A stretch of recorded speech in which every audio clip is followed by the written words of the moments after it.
The Nasrid Palaces consist of 3 autonomous but cohesive areas: the Mexuar Palace, the Comares Palace, and the Palace of the Lions.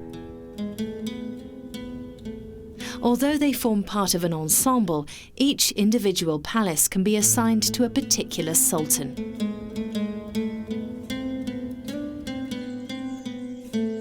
One of the oldest buildings is the Mexuar Palace, audience chamber and court of justice. The central building was erected by Ismail I, the 5th Sultan of Granada. Here he used to sit, listen to his ministers, and administer justice.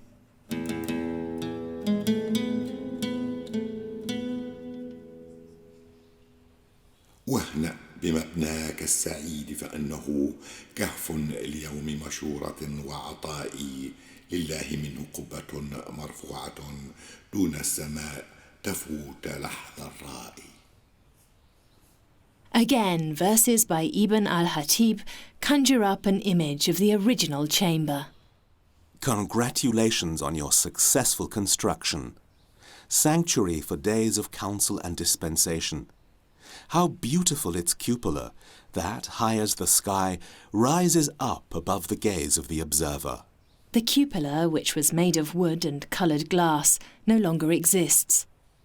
But the ceiling of the Mirador de Lindaraja in the Palace of the Lions provides an impression of its former beauty.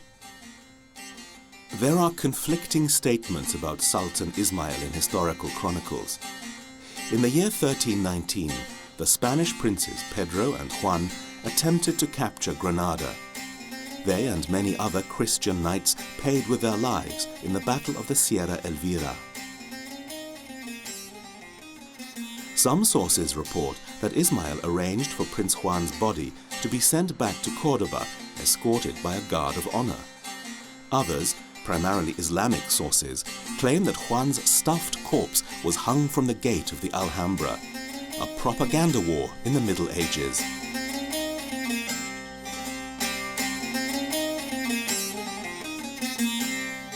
Behind a narrow passageway is the quadrangle of the Cuarto Dorado, or Golden Room. The courtyard was a security zone and could only be accessed one by one through the small door. It served as an interface between semi-public and private spheres. The facade of the Comares Palace provided the backdrop for magnificent royal ceremonies. The Sultan himself sat in the centre, in a prominent position, a demonstration of power. His throne, a luxurious but also portable seat.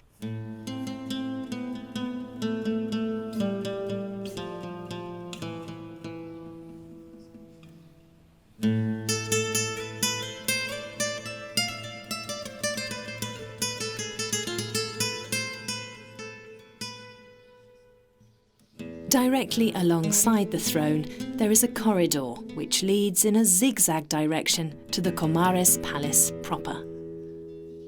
Emerging from the corridor, the view widens. The myrtle courtyard with its fountain is the fulcrum of courtly life, surrounded by the chambers of the palace.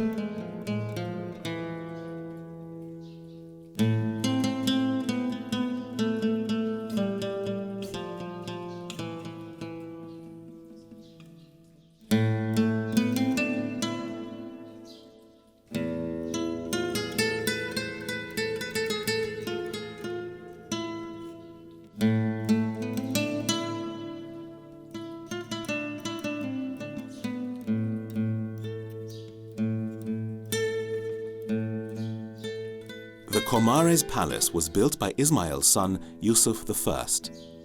First, the Sala de las Barcas, or Hall of the Boats. It's reminiscent of an awning opening out in front of the Sultan's large tent. The throne room itself is the center of power, a place where heavenly and earthly power meet, one of the shining examples of Nasrid architecture.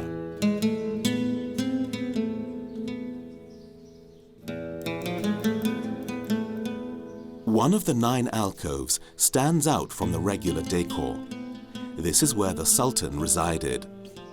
Typical of the Nasrids, the function of the room changes. Even a representative room such as this was also used privately.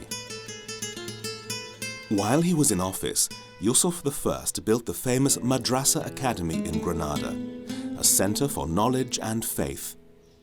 This interior is one of the most outstanding of its kind in the entire Alhambra.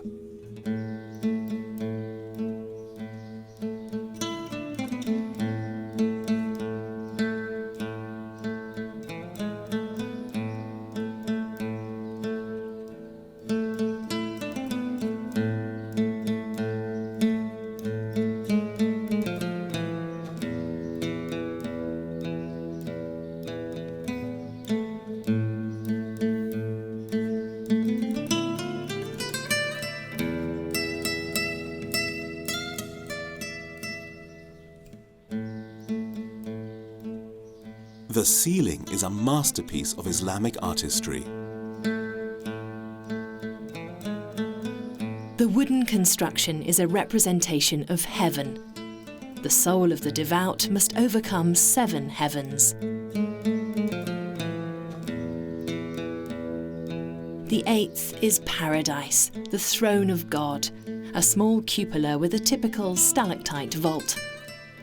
The vertices of the ceiling represent the roots of the trees of paradise. Yusuf conducted his government business beneath this sky. This fact is also recorded in the inscription in the alcoves, a poem. It's interesting to take a closer look at the last part of the poem. It makes specific reference to the fact that the throne of Yusuf I was positioned on this spot, and my master Yusuf spoke, and he transformed me into the throne of the empire,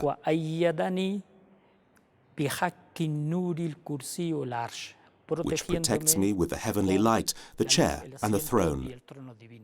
3 concepts from the Quran that allude to the enthronement of God above the 7 heavens. The hammam is directly next door. An indispensable element of the palaces, there are more than a dozen of them in the Alhambra. Islam has always set great store by bodily hygiene and ritual cleansing.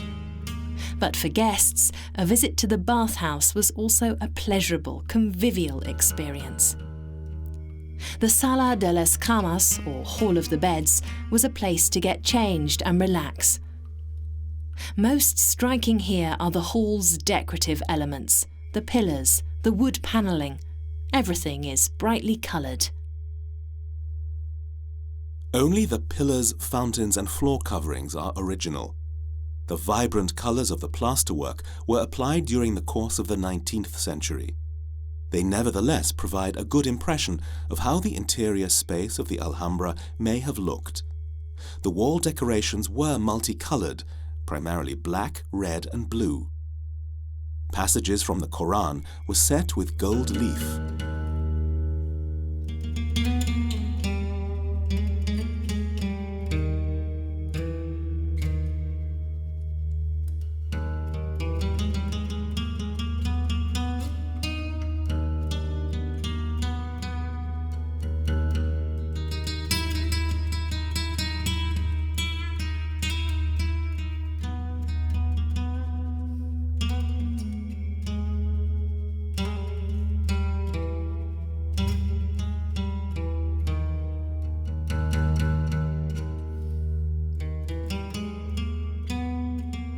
Massage room, steam bath, various pools with cool and warm water. The hammam was divided up into several different sections. By adjusting the skylights, one could regulate the steam of the bath. To heat the rooms, pipes were laid from the central boiler beneath the marble floor. But bathers had to proceed with caution. When crossing the floors, it was advisable to wear shoes with thick soles.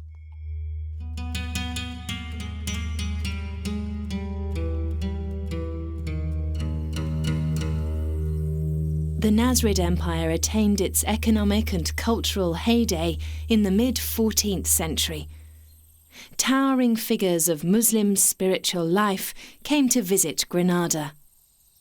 But life at the court was anything but peaceful. There were frequent plots, incidences of betrayal and murder, even among the closest family members.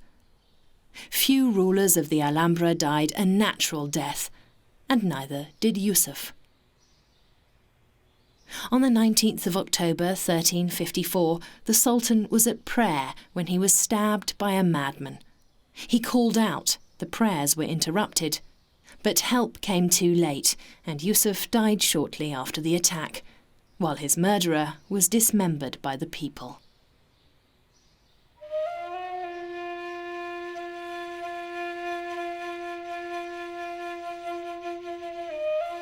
أقبل على صلاتك ولا تكن من الغافلين. And do thou bring thy Lord to remembrance, and be not thou of those who are unheedful. An inscription calls to prayer. It comes from the 7th surah of the Quran. The mihrab shows the faithful the direction of Mecca. Many prayer niches, such as this one, can be found throughout the palaces. Everything that took place at the court was related to God. The prayer room invites the faithful to meditate. It opens out to the city. That is unusual for a mosque. The view out over the landscape and of the natural world calls to mind the magnificence of the creation. Muhammad V ascended to his father's throne on the very day of Yusuf's murder. He went on to become one of the greatest sultans of the emirate. During his period in office, Granada became the center of Islamic culture in the West. But many had designs on his throne. Muhammad had been in power for just 5 years when plotters seized the Alhambra. It was Ramadan, and the Sultan was resting at the Generalife, the summer residence. He only just managed to escape. The plotters declared his brother as the new ruler. Muhammad fled to North Africa, but how could he recapture his lost power from here? Help came, of all people, from the Christian king. It is said that Pedro I of Castile personally killed the leader of the plot. Just 3 years later, in the year 1362, Muhammad was able to return to his quarters. But the Christian king had not stepped in to help for nothing. He knew how to exploit the rivalries of the Nasrids to his own ends. Muhammad's horsemen were repeatedly required to fight Pedro's battles. But Muhammad's second period of rule was to herald a short honeymoon of peace. Upon his return, he ordered the construction of the Palace of the Lions, a building of unprecedented magnificence.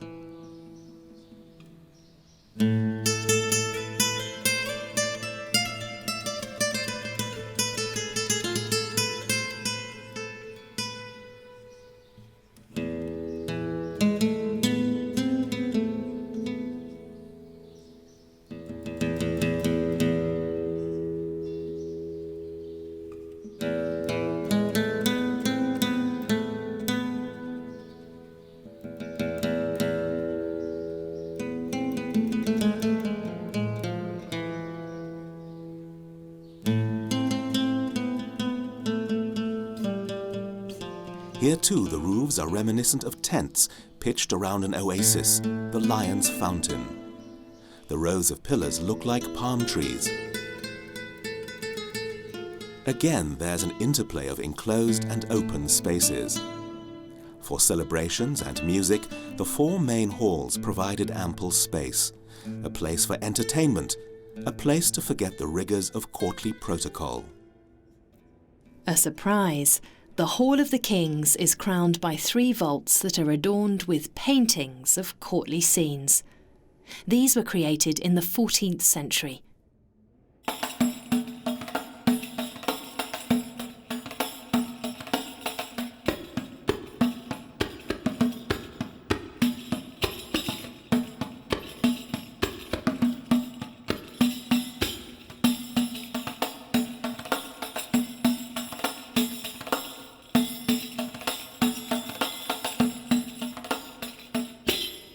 The figurative portrayal is highly unusual in Islam.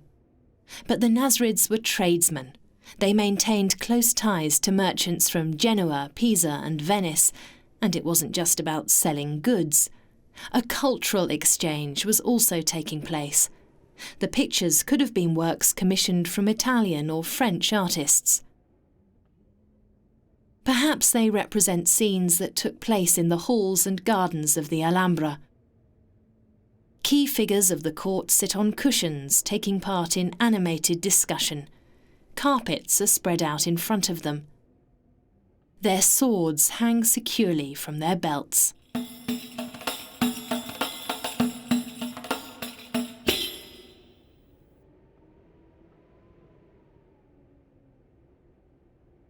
A splendid wooden door opens, a masterpiece of carpentry. The entrance leads into the main room of the palace, the Kubba, a room with a square floor plan, also known as the Hall of the Two Sisters. The private quarters were located on the upper floor. The wives of the sultans could observe what was happening in the halls and courtyards through the wooden lattice, but the harem itself was concealed from the gaze of strangers.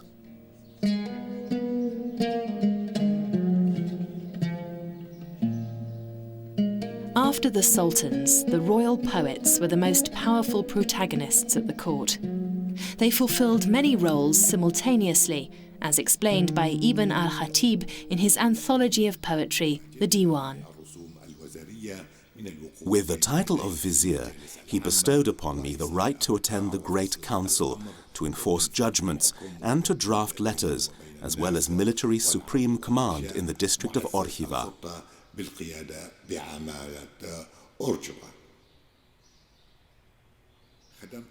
Looking back, Ibn Zamrak later wrote, I served Muhammad for 37 years. During these years I composed 66 songs of praise for him. All the splendid verses in the palaces as well as the gardens of the Alhambra are my work. But Ibn Zamrak's teacher was none other than the famous Ibn al-Khatib. A tragic fate was also to befall the two great poets of the Alhambra. One day, Ibn al-Khatib absconded to Morocco. A scandal. After all, this was the Sultan's closest confidant. Muhammad appointed Ibn Zamrak as his successor, thereby making him the second most powerful man in the nation. And as if that wasn't enough, the Sultan sent a commission to Morocco on suspicion that Ibn al-Khatib had committed treason and heresy. The head of this tribunal was none other than Ibn Zamrak, and he had his former teacher and master executed. Did he act out of loyalty to his sultan? Or did he really believe that his homeland was under threat from Ibn al-Khatib's alleged treason? Years later, Ibn Zamrak and his children were murdered by the new sultan's henchmen. For the people of Andalusia, this was fair punishment at the hands of God. The murder of Ibn al-Khatib had been avenged. Opposite the Hall of the Two Sisters, there's another Kubba. It's named after the Abencerrages, a highly influential noble Moorish dynasty. The battle over succession to the throne flared up repeatedly during the last decades of the Nasrid Empire. The Abencerrages were often prime movers in these campaigns. The internal rivalries contributed to the demise of the Nasrid dynasty. Over the centuries, memories of historic events and popular tales blended into colourful legends. One of the empire's last sultans, Abul Hasan Ali, counted on the support of the Abencerrages. Also known as Moulay Hassan, the sultan was married to the influential and spirited Aisha. But he then fell in love with a Christian woman from his harem. Isabel de Solis, known as Zoraya, bore the sultan 2 sons, an affront to his first wife Aisha.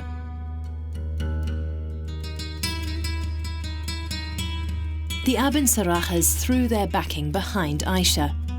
They used the insult as a pretext to intervene, attempting to oust Abu al-Hasan Ali and replace him with his brother.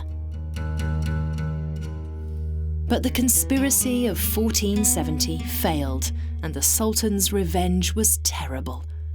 As the story goes, the Abencerrages knights were made to kneel on the white marble floor, shoulder to shoulder, and were executed with the sword.